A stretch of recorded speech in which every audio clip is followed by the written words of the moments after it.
Greetings, friends. Jason here for AxodysFC. It's in the end of the weekend. I didn't get in my usual post-game video. I was, too disheartened, I guess, too unmotivated. Another one of those inexplicably bad losses that I just had to shut off social media and move on.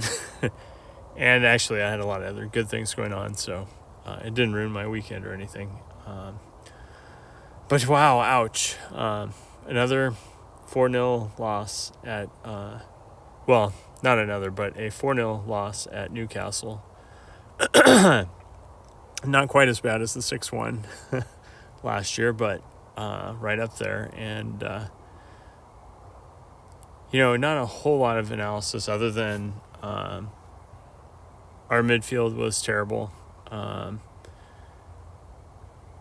We didn't have a good plan for their low block. And when we turned it over, which Son had some bad ones and other people, it immediately turned into long offense for them that they converted on. And actually also combined with Mickey Van de Ven having his worst game of the season.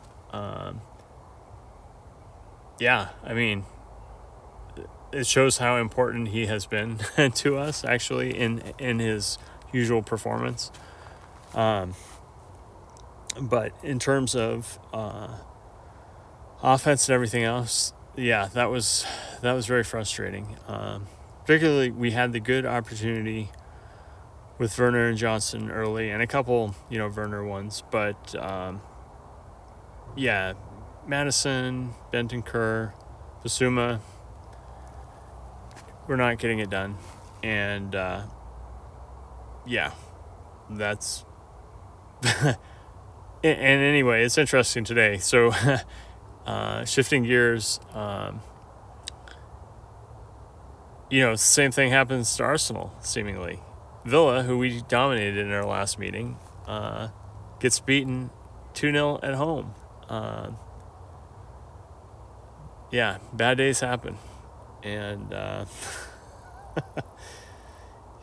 crazy. Also, Liverpool losing to Crystal Palace. City, taking over the top. Frustrating. But,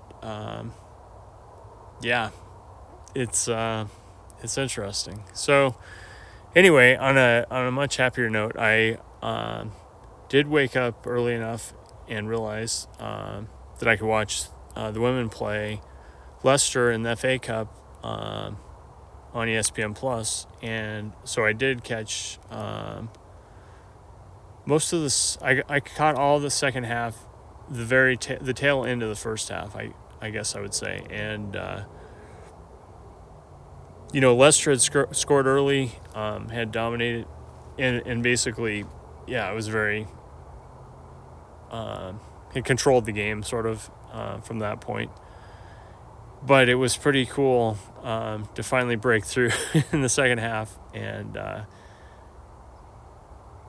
score the equalizer off the break, and then, in extra time, right before, we were going to have to go to a penalty shootout, get that awesome looping header into the far corner, and, the rest is history. So the women, I think in a week or so, are playing Manchester United, I think.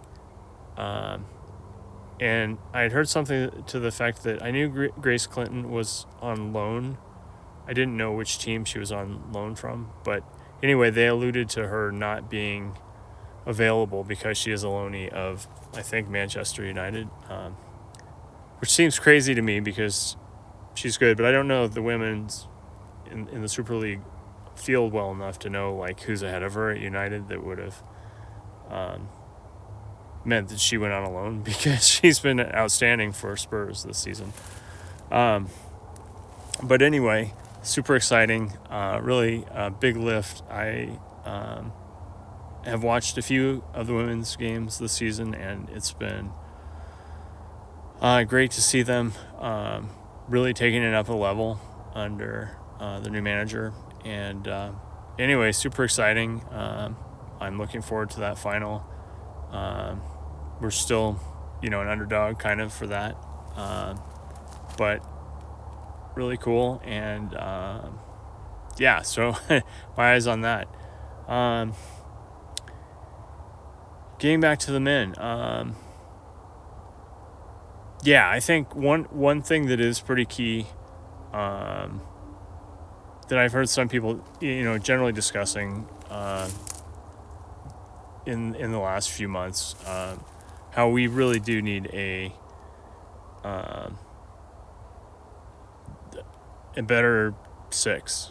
Like, Basuma has not returned to what he was, and he's good in some situations, but against the teams like Newcastle, where they're in a low block, he isn't the best option for us. And that was kind of why Højbjerg came in, and actually he was pretty good. He was getting those passes and that kind of thing. But anyway, the top teams that want to play the way we do have that elite six, and it'll be interesting to see what Ange and company will have in mind to upgrade that spot, because clearly that's something that we need to help our defense, I think. Beyond that,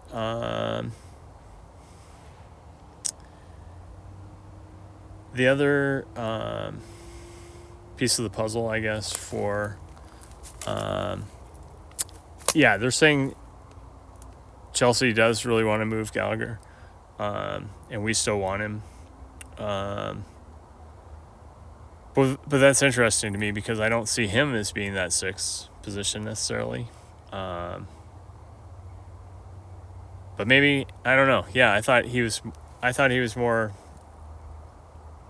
Yeah, I don't know. I don't know what Ange thinks, but he wants him still, seemingly. So,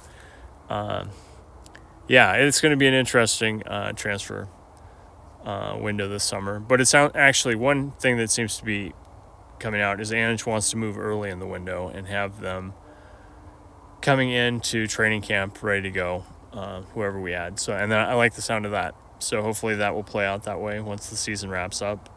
I think as a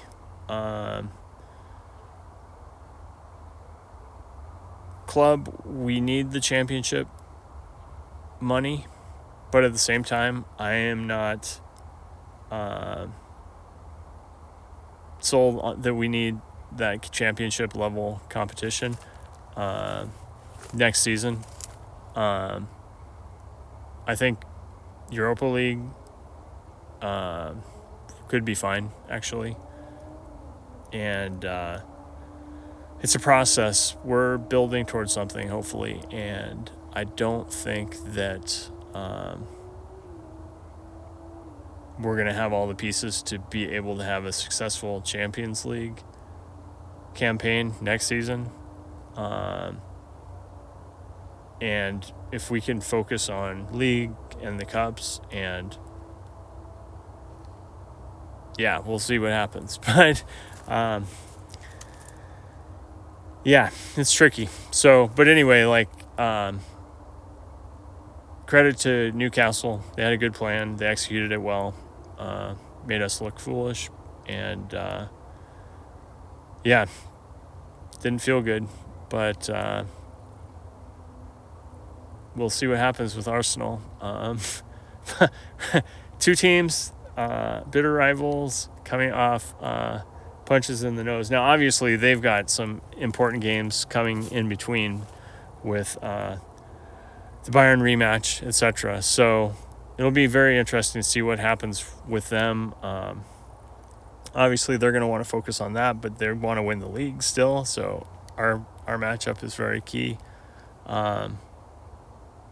yeah, a lot of interesting stuff ahead, and I'm interested to see what happens with our squad. Ange's going to have a couple weeks in the lab, so to speak, to tinker with what we're doing and hopefully come out with a good plan for Arsenal. So in the meantime, as always, thanks for tuning in. Keep your head up. Enjoy the women. Let's root them on to victory in the FA Cup. And so come on, you Spurs.